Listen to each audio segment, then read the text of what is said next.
Jaunais Garmin Fenix 8 ir iznācis ar AMOLED ekrānu un pilnībā aizstājis iepriekšējo Epix modeli. Skatos, smuks jauns dizains, klasiskās pogas ir saglabātas, 3 no kreisās puses, 2 no labās. Jaunums uzreiz redzu iebūvēts mikrofons, varēsi Bluetooth attālumā atbildēt uz zvaniem. Pirmais iespējas ļoti forši. Jaunais Fenix 8 nāk 3 dažādos izmēros. Ir iznācis 43. izmērs, kurš ir aizstājis iepriekšējo 42 izmēru.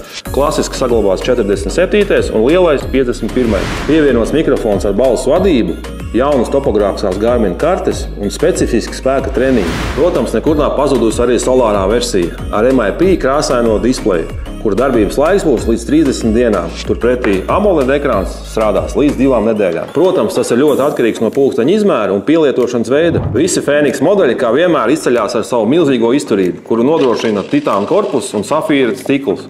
Un vienkāršākām versijām Gorilla Glass ar tērauda korpusu. Droši ierakst komentārā, ko tu vairāk gribētu uzzināt par jauno Garmin Fenix 8. Un jā, saglabā šo video, lai nepazaudētu.